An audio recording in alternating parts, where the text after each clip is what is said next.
पिछले कुछ दिनों से एक जादुई दुनिया में रहने वाले कुछ शैतानी बागों के बीच फैला था एक ऐसा खौफ जिसके चलते शैतानी बागों की सरदार नोयान को अपनी मौत साफ नजर आ रही थी। जब नोयान ने अपनी नजरें उठाकर देखा तब उसे तूफानी हवाओं के बीच अपने सिपाहियों की दर्दनाक चीखें सुनाई देने लगी। तेज हवाओं को चीरती एक विशाल शेरनी नोयान के साथियों को जैसे कीड़े मकोड़ों की तरह आग से जलाकर मारने लगी।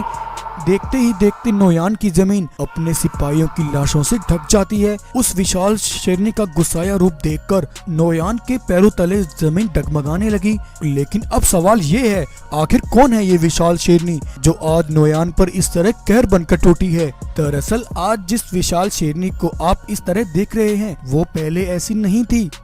आज से 10 वर्ष पहले भानवी नाम की एक सफेद शेरनी का जन्म एक ऐसे गरीब परिवार और हालातों में हुआ जहां उसकी मां राधा बरसों से अपने पति के जुल्मों और अत्याचारों को सहती आ रही थी। भानवी का बाप पिता के रूप में एक कसाई था। वो दिन भर शराब के नशे में चूर रहता और हर शाम भानवी की मां राधा पर जुल्म और अत्याचार करता। भानवी के जन्म के बाद जैसे उसने अत्याचारों की सारी हदें पार कर दी थी। मुझे जिसका डर था वही हुआ। तुमने इस बार भी एक बेटी को जन्म दिया है।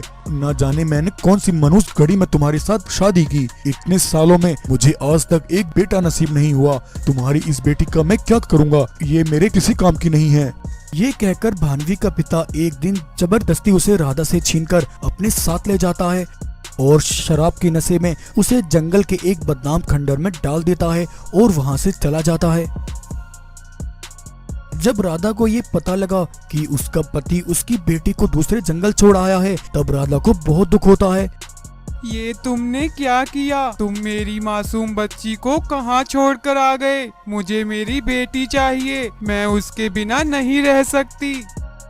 खामोश हो जाओ, अगर तुमने अपनी सांस भी बाहर निकाली तो मैं तुम्हारी जान निकाल लूंगा। बेचारी राधा अपने पति के खौफ से कुछ नहीं कर पाती और वो अपनी बेटी के गम में इसी तरह दिन बिताने लगती है।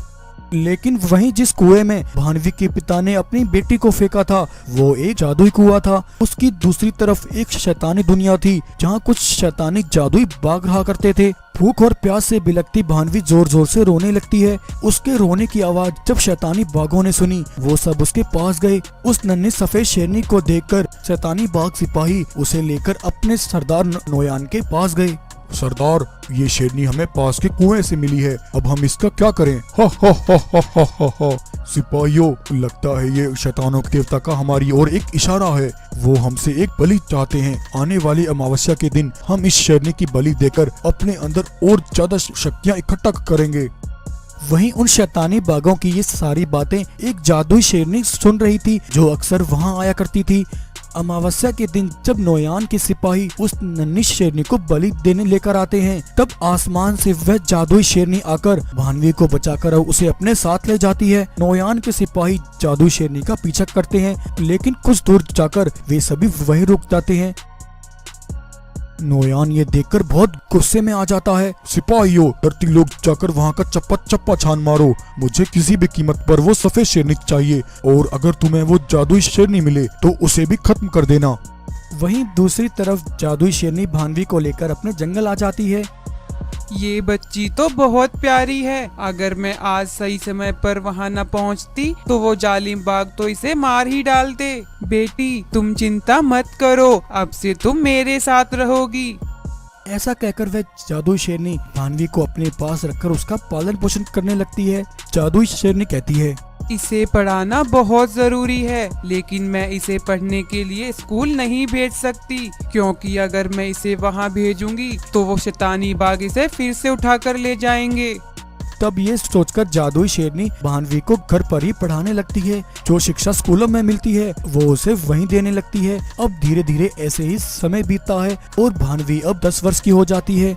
वहीं एक दिन दो शैतानी बाग सिपाही धरती लोक आकर उस सफेद शेरनी की तलाश कर रहे थे। तभी उन्हें वो सफेद शेरनी दिखाई देती है और शैतानी बाग उसे पहचान लेते हैं। अरे भाई, ये तो वही शेरनी है जिसे वो जादुई शेरनी हमारे जंगल से उठा कर ले गई थी। वो जादुई शेरनी यहीं कहीं होगी। अगर हमने इस शेरनी के साथ कुछ भी छेड़छाड़ की तो वो जादुई शेरनी हमें नहीं छोड़ेगी। इसे पकड़ने के लिए हमें कोई और तरकीब निकालनी होगी।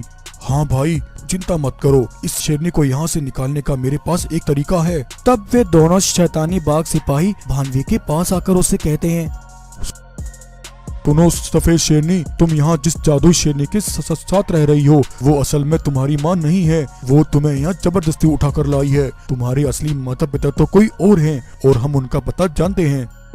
ये तुम दोनों क्या कह रहे हो? कौन हो तुम और मैं तुम्हारी बात पर क्यों विश्वास करूं?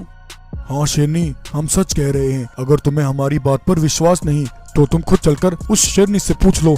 तब भानवी अपनी माँ शेरनी से कहती है, क्या तुम मेरी माँ नहीं हो? मैंने सुना है मेरे माता पिता किसी और जंगल में रहते हैं। तुमने आज तक मुझसे झूठ बोला कि तुम मेरी माँ हो। मैं अपनी असली माता पिता के पास जा रही हूँ।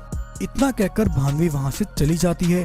उधर वो दोनों शैतानी बाग भानवी को जाते हुए देख लेते हैं। देखो भाई, हमारी तरकीब काम कर गई। हाँ भाई, अभी मुझे बहुत भूख लगी है। पहले हम पास वाले जंगल जाकर कुछ जानवरों का शिकार करते हैं, उसके बाद हम इसे उठाकर सरदार के पास ले जाएंगे।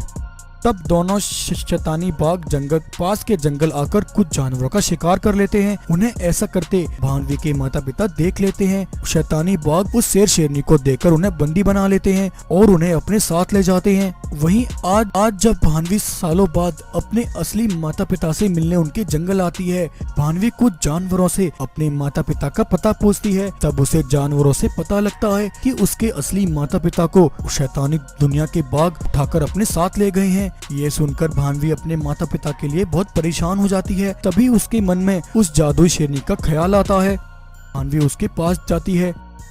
माँ, मुझे पता है तुम मेरी असली माँ नहीं हो, लेकिन मुझे इस समय तुम्हारी मदद चाहिए। वो शैतानी बाग मेरे माता पिता को उठाकर अपनी दुनिया में ले गए हैं। मुझे उन्हें बचाना है, लेकिन मेरे अंदर इतनी शक्तियाँ नहीं कि मैं उन जालिमों का सामना कर सकूं। तुम मेरी मदद करो।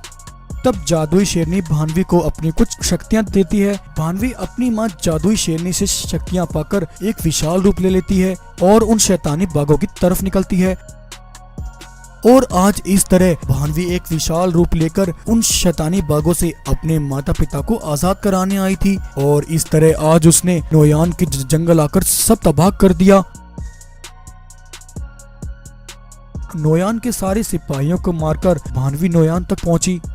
जालिम बाग, तूने मेरे माता पिता को यहाँ कैद करके बहुत बड़ा गुनाह किया है। तेरे इस गुनाह की सजा सिर्फ मौत है। ऐसा कहकर भानवी अपनी शक्तियों से नोयान को वहीं जलाकर भस्म कर देती है। नोयान को मारकर भानवी अपने असली रूप में आ जाती है। राधा इतने सालों बाद अपनी बेटी भानवी से मिलकर बहुत खुश होती है। वहीं भानवी का शराबी बाप बचपन में अपनी बेटी पर किए गुनाहों के लिए उससे माफी मांगता है। आज भानवी अपने पिता को माफ कर देती है और फिर भानवी वापस अपने जंगल आकर अपने माता पिता के साथ रहने लगती है। तो दोस्तों, ये कहानी आपको कैसी लगी हमें कमेंट करके जरूर बताएं। अगर कहानी पसंद आई हो तो वीडियो को लाइक करें और ऐसी ही मजेदार कहानियां देखने के लिए हमारे चैनल को सब्सक्राइब करें।